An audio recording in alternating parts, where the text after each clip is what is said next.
Il est 8h30, heure de Jérusalem, 7h30 à Paris, c'est l'heure de la revue de la presse et des médias israéliens en direct sur Studio Kalita, relayé sur les ondes de Radio J. Et ce matin, tous les quotidiens se penchent sur le rapport du contrôleur de l'État, le juge Yosef Shapira, qui renferme deux conclusions particulièrement importantes. La première fait état de graves lacunes au sein de la préparation de la défense passive à des situations d'urgence, mais celle-ci ne semble pas préoccuper outre mesure la presse et les médias israéliens.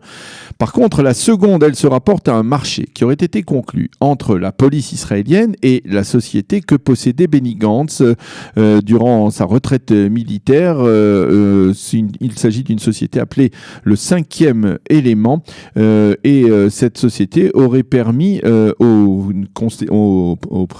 Benny Gantz, donc, qui est candidat aujourd'hui à la tête du parti bleu-blanc, de récupérer de plusieurs millions de shekels sans passer par la procédure d'appel d'offres dans le cadre donc d'un marché public. Le contrôleur de l'État parle d'un lien problématique entre l'ancien patron de la police Ronnie Alcher et Benny Gantz, une conclusion qui a tout de suite été récupérée et mise en exergue par le Likoud, qui a réclamé hier soir l'ouverture d'une enquête judiciaire contre Benny Gantz. Et ce matin, le Israël Hayom va encore plus vite en besogne en titrant en manchette de son édition, le dossier Gantz-Alcher. Il faut préciser toutefois que ce matin, le contrôleur de l'État, Yosef Shapira, a affirmé qu'il n'y avait pas de soupçon sur Benny Gantz, mais plutôt sur des responsables de la police dans cette affaire.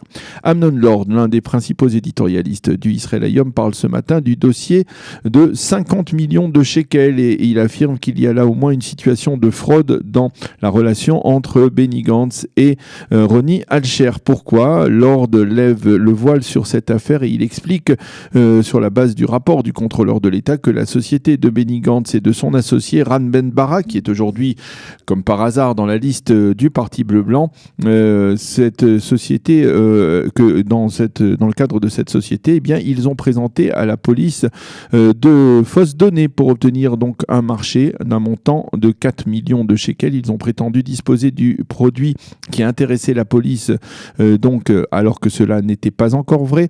Ils ont affirmé que leur société existait depuis 4 ans alors qu'elle n'existait que depuis 3 ans et ils ont prétendu avoir déjà 5 autres clients alors qu'ils n'en avaient aucun.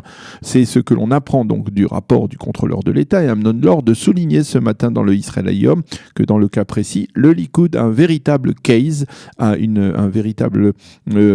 qui fait de Benny Gantz, après à peine 2 mois de vie politique, un suspect de fraude déjà, affirme donc Amnon Lord dans cet éditorial du Israël Hayom. Le Yediot Aharonot lui aussi mentionne cette affaire en première page et il insiste sur le fait que le marché conclu entre Benny Gantz et Ronnie Alcher s'est fait sans passer par un appel d'offres. Le journal lui cite la réaction de Bleu-Blanc qui affirmait hier soir que le rapport du contrôleur de l'État s'en prenait plus précisément à la police et non à Benny Gantz.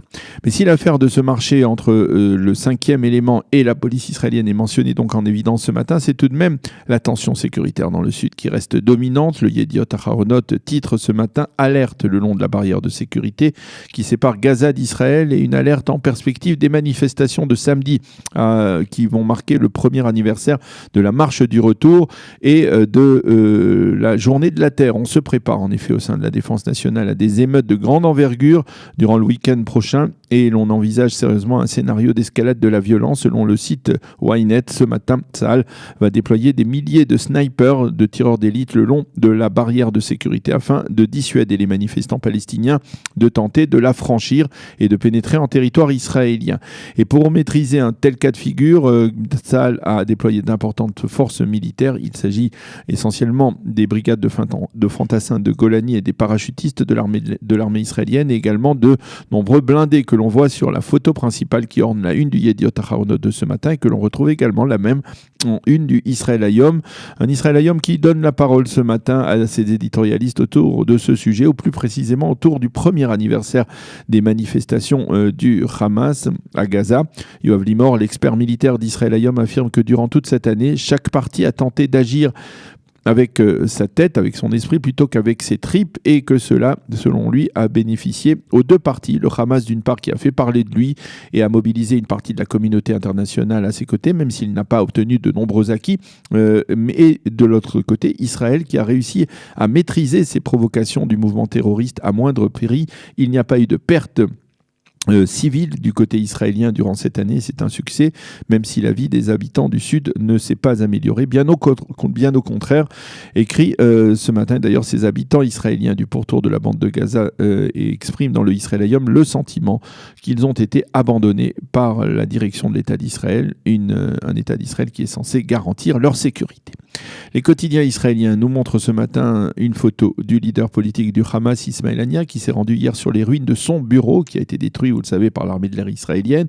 Et sur place, Ismail Haniyeh a voulu défier Israël et l'armée israélienne et présenter le dernier round de confrontation, celui qui de la vie générale n'est donc pas terminé, comme une véritable victoire pour son mouvement.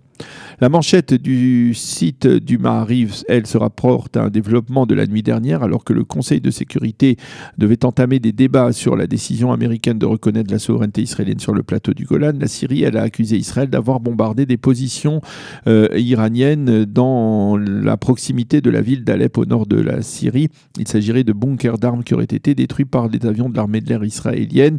C'est également ce matin l'information qui fait la une la page d'ouverture du site Ynet. Le site mentionne les Syriens qui prétendent avoir intercepté 70% des missiles qui ont été tirés, selon eux, par les avions israéliens. Bien entendu, côté israélien, pas de réaction à ce dernier développement. C'est dans cette atmosphère de crise que la campagne électorale se poursuit, avec plusieurs développements qui sont mentionnés dans l'ensemble des quotidiens israéliens ce matin, comme par exemple la décision d'Eli Yishai, l'ancien ministre du parti Chasse, de se retirer de la campagne afin, a-t-il dit, de ne pas faire perdre des voix à la droite israélienne, dans la mesure où son parti Yachad ne devait pas passer le seuil d'éligibilité. Avec également, par contre, un souffle d'optimisme au sein de la nouvelle droite, celle de Naftali Bennett, qui, selon l'une de ses candidates, la journaliste Caroline Glick, devrait obtenir 10 mandats aux prochaines élections. Et avec également le général de réserve Tal Rousseau, numéro 2 de la liste travailliste, qui critique l'absence de politique sécuritaire claire de la part du Premier ministre dans le dossier de Gaza. Et puis, dans le Israël Hayom, Gidon Alon repousse fermement les propositions de report des élections si la situation sécuritaire devait encore se dégrader à Gaza dans les prochains jours. Il ne nous manque plus que cela, écrit-il. Jamais une campagne électorale n'a suscité autant de dégoût que celle-là, et c'est probablement en raison essentiellement des réseaux sociaux qui sont particulièrement actifs, on le sait, dans le cadre de cette campagne électorale. Les quotidiens et les sites d'information commentent ce matin les derniers sondages, des sondages dont l'importance n'est pas cette fois dans la répartition des mandats pour la Knesset, mais plutôt dans les réponses des personnes interrogées à la question de savoir si Benyamin Netanyahou a bien géré la dernière crise sécuritaire. Et à cette question, la réponse est nette. Plus de la moitié des personnes interrogées estiment que Netanyahou s'est montré trop faible face au Hamas. Pour ce qui est des mandats, le sondage du site Walla, publié hier, est le seul à annoncer que le Likoud reprend tout de même la tête des intentions de vote, avec 31 mandats contre 30 pour le parti de Benny Gantz, qui apparemment souffre de l'image de marque plutôt ternie ces derniers jours de son leader. Selon Walla, le bloc de droite se renforce et il n'aurait pas de mal à former la prochaine coalition gouvernementale.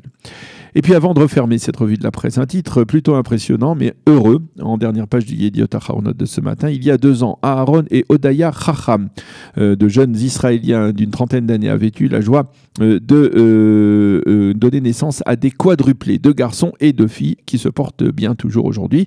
Eh bien, ces derniers jours, ils ont donné naissance à des triplés. Je n'ai jamais vu cela en 30 ans de carrière, a affirmé le directeur du département des naissances de l'hôpital Rambam de Haïfa. Quant au couple, eh bien, il a également une petite fille, il faut le souligner, Hadar, qui a 3 ans aujourd'hui, et il promet de ne pas s'arrêter là. Nous remercions le Tout-Puissant et les médecins et infirmiers de l'hôpital Rambam, mais nous allons continuer à avoir d'autres enfants et nous ne faisons que commencer. Belle histoire donc en dernière page du Yediot Aharonot. Et puis nous terminerons ce survol de la presse israélienne de ce matin par un rappel qui peut paraître un peu croyable. C'est la nuit prochaine que nous passerons à l'heure d'été et que les journées se rallongeront d'1 heure. Voilà donc pour cette revue de la presse et des médias israéliens de ce jeudi matin.